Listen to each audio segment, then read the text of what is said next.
savoir sur Daniel Balavoine. balamed.skyrock.com.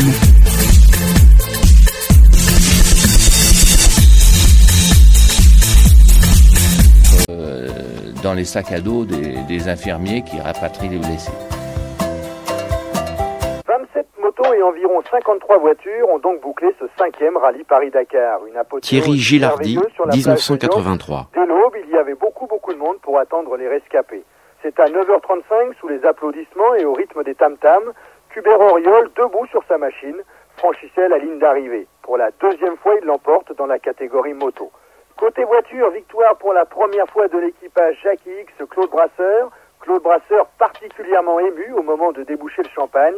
X, lui, fidèle à lui-même, accueillait cette victoire avec beaucoup de sérénité. Quand on voit la plage, c'est évidemment une grande satisfaction. Parce qu'il faut d'abord y arriver. Dans une course aussi longue que celle-là, on peut tomber en panne à n'importe quel moment. Donc il faut d'abord franchir la ligne d'arrivée. Il est certain que ça représente une certaine angoisse. Vous avez gagné 6 fois les 24 heures du Mans, alors qu'est-ce que ça représente pour vous finalement le Dakar? Le Paris-Dakar, c'est très important parce que c'est une passion commune à Claude et à moi-même, et pour rien au monde on ne rattrape. Cet après-midi, c'est le grand défilé dans Dakar jusqu'à la place de l'Indépendance avec la remise des prix. Quel est l'objectif pour une marque d'usine de moto à l'époque de faire concourir son pilote professionnel sur ce type d'épreuve? Est-ce qu'il y a des attentes commerciales? On le suppose, mais j'aimerais que vous nous le disiez. Absolument. Et quelles étaient-elles? Quels était votre contrat finalement sur une telle épreuve? Absolument. Donc dans le second Abidjan-Nice, il y avait 2 aspects. Donc moi je courais pour l'usine Honda. Il y avait 2 intérêts. C'est que premièrement tester et prouver la fiabilité de leur mécanique, puisqu'on était en plein dans la période de mode du trail. Le trail, la moto un peu tout chemin. Puisque est lancé un véhicule qui a fait vraiment une carrière énorme, qui est la 500 Yamaha XT. Et il s'était dit, avec une compétition de plus de 10 000 km, si on la gagne, ça va quand même nous faire une publicité mondiale, et ça va être extrêmement intéressant. Donc Yamaha avait engagé vraiment une vingtaine de motos, alors des privés, des officiels, c'était un petit peu mélangé. Les premiers Dakar, il n'y avait que des amateurs. La seule équipe, un tant soit peu professionnelle, c'était l'équipe Yamaha Son Auto, avec des motos, mais la partie professionnelle de l'opération consistait à prêter des motos à des pilotes, c'est tout. Les usines apparaissent réellement quand Peugeot vient mettre les pieds là-dedans. Jean Todt est un type extraordinaire, mais qui a eu un rôle extrêmement malfaisant sur un Paris-Dakar, en amenant les équipes professionnelles, en obligeant Mitsubishi à se professionnaliser, et ainsi de suite. C'était... Les usines venaient au Dakar pour la notoriété du Dakar, mais voulaient pas ce que Jean Todt appelait le côté jeu scout. Ni, mais alors, si tu les rationalises, si tu les transformes en rallye traditionnel, ça va plus intéresser les gens. Le gars qui se lève le matin, qui se rase, il écoutait la radio, il se demandait, tiens, est-ce que le gars, avec son 4x4 de privé, il va pas faire une super bonne navigation parce que c'est un malin qui connaît le désert.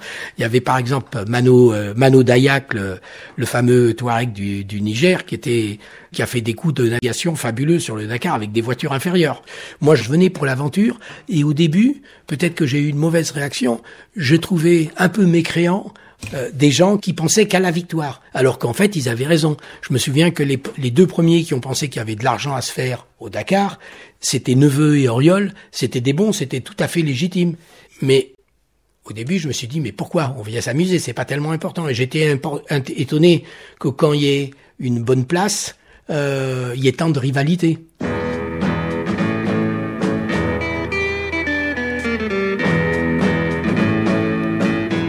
Paris-Alger-Dakar, c'est sympa. Dans le désert, tout le monde est solidaire. Il règne une ambiance extraordinaire. Autant d'images qui font partie de la mythologie du rallye. Pourtant, tout le monde n'est pas d'accord. Écoutez cette personne qui participe au rallye, mais qui a préféré taire son nom. L'argent a pourri le Dakar. On s'aperçoit très vite que les qualités techniques d'une équipe, que les qualités des pilotes d'une équipe sont au second plan par rapport au copinage de Pierre, Paul et Jacques. Les affaires de personnes interviennent. Tout le monde se tire dans les pattes, comme on dit vulgairement. C'est la grande bagarre, c'est la grande bouffe, chacun tire la couverture. Cette course engendre des querelles absolument horrible pour quelqu'un qui aime le tout-terrain, qui aime l'Afrique, qui aime l'aventure. Ces intrigues font davantage penser à de la magouille qu'à un véritable esprit sportif. Il ne faut pas se leurrer, le Paris-Dakar est devenu une chose extrêmement importante, est devenu un événement qui est international, à courte échéance, le Paris-Dakar deviendra une affaire de gros sous et une affaire de grosses usines. L'interview spéciale penalty de cette semaine. 3 questions choc à l'organisateur Thierry Sabine. Première question. Thierry Sabine, l'amateurisme a disparu de ce rallye. Aujourd'hui, pour participer, il faut avoir derrière soi des sponsors aux reins solides. Il faut savoir que les concurrents partent aidés soit par leur ville, soit par leur mairie, soit par l'épicier, soit par une petite ou une moyenne entreprise locale, ou par une très grosse société, qu'importe. Toujours est-il que ces gens se passionnent pour cela. Et puis, il y en a qui partent avec 2000 francs en poche et qu'on est obligé d'aider pendant la course. Mais il y a beaucoup plus de monde comme ça que de gens qui ont de très gros budgets. Voilà, tout ce qu'on peut en dire à côté, histoire d'argent, de ci ou là et tout, ça c'est un mauvais phénomène de mode.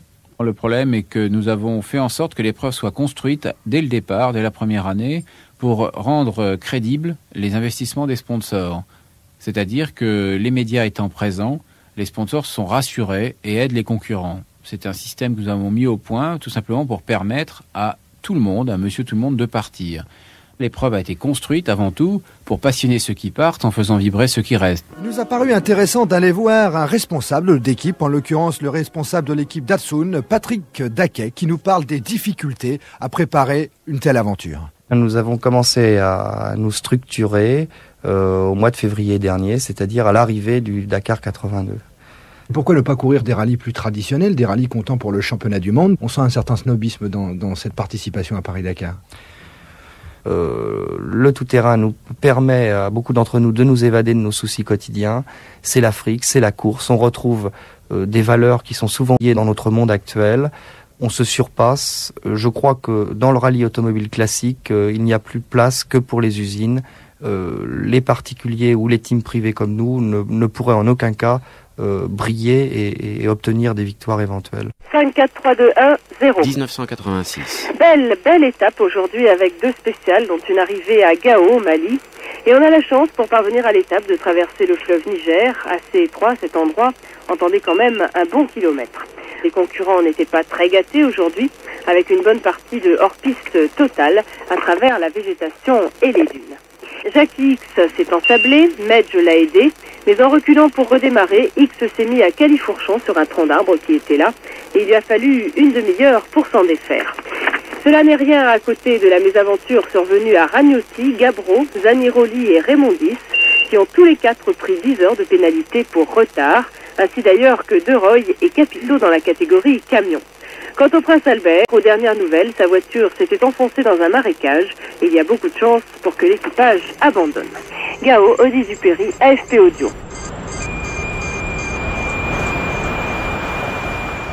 L'année 1986, en dépit du succès auprès de la grande presse et des records d'inscriptions, fut pour le Dakar l'année des horizons abandonnés et obscurcis. Que restait-il fondamentalement de l'esprit des frères Marot en 1986, derrière la déferlante des armadas des teams Mitsubishi ou Peugeot?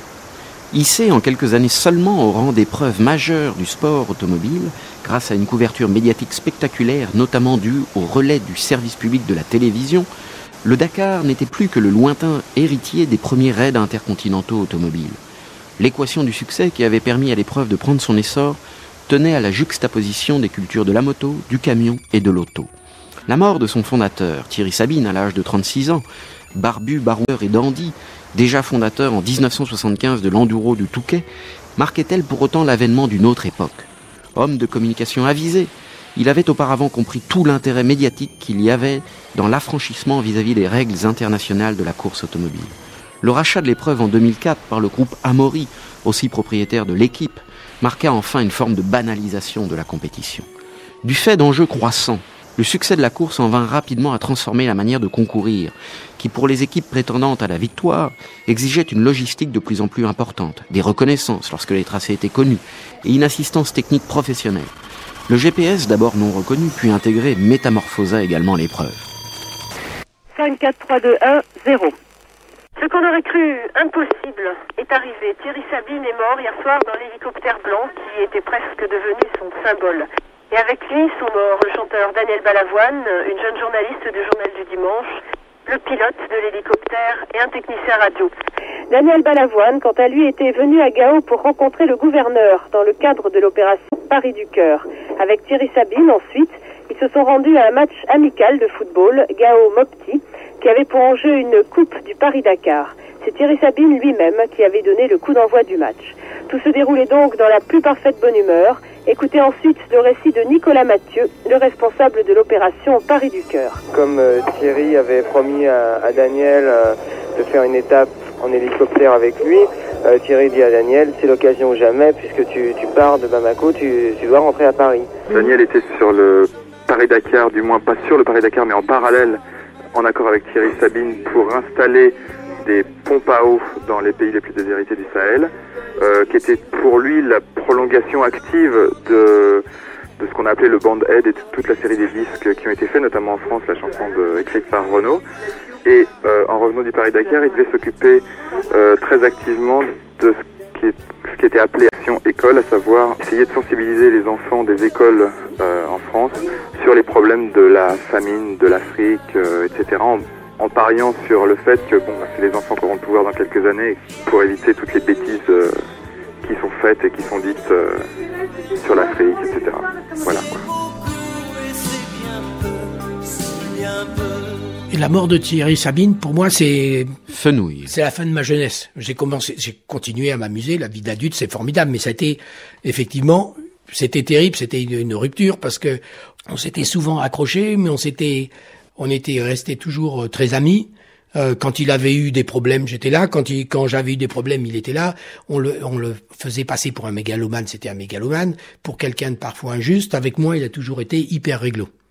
Un des charmes de Sabine, c'était ses excès, qui faisaient qu'on le détestait, mais qu'on voulait revenir sur les Dakar tout le temps. Et chaque année, à l'époque, il y avait une côté découverte. On allait dans des pays nouveaux.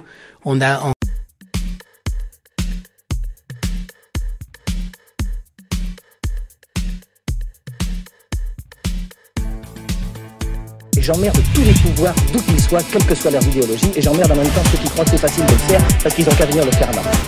Je me retrouve dans cette émission en direct, on me jette la peau de banane sous le pied. Et ce que j'ai dit ce jour-là était exclusivement et très clairement adressé.